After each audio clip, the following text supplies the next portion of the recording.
Hi guys! This is Chaperon and welcome back to my channel. Happy New Year po sa inyong lahat and Happy Three Kings na rin po. Pasensya na po kayo kasi ngayon lang po ako ulit nakabalik sa pagbablog kasi nung mga nakaraang buwan sobrang busy po ng inyong lingkod sa trabaho. Kaya naman po ngayon since holiday pa din, kaya naisipan ko po na magbigay po sa inyo ng isang update, no? Tungkol po yan sa mga newly renovated na mga bahay.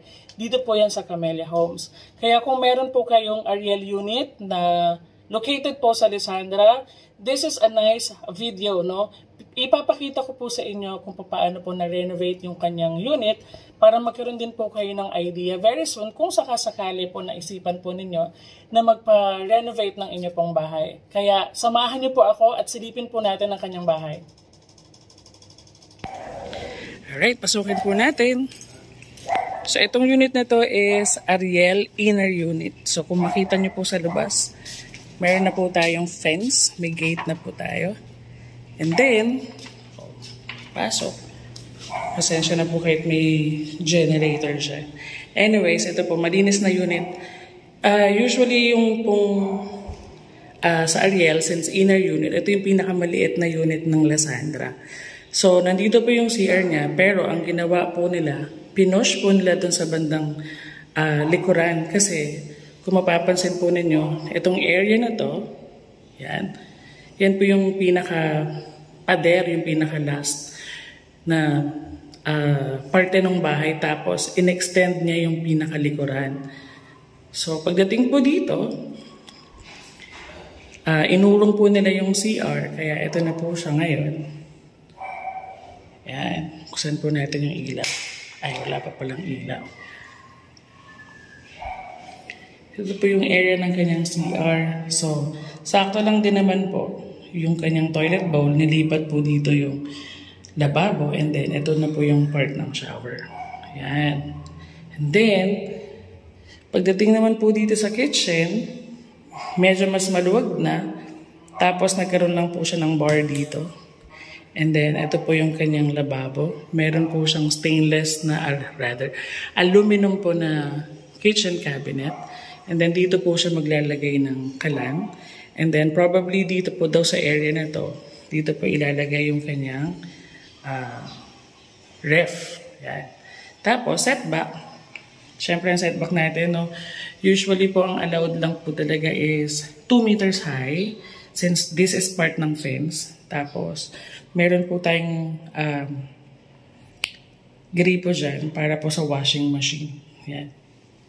So, mas maluwag na yung area niya. Dito, probably, pwede maglagay dito ng dining area. Tapos, isang 2-seaters or 3-seaters na sofa.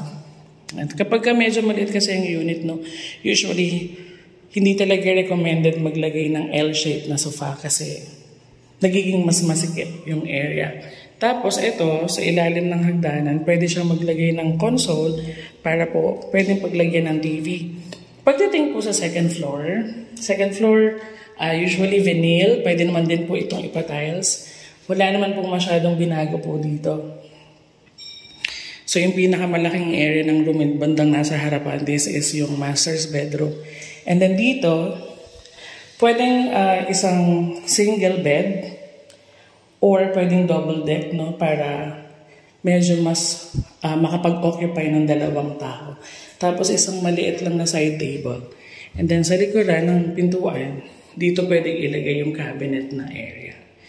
Yan. Kasi maliit lang po talaga ang Ariel na inner unit. Parang nasa, I think ang lot area nila is 44. If I am not mistaken. Tapos 40 naman yung floor area. Unless, tulad po niyan, pina-extend na po niya hanggang dun sa likuran. So, mas lumaki na po siya.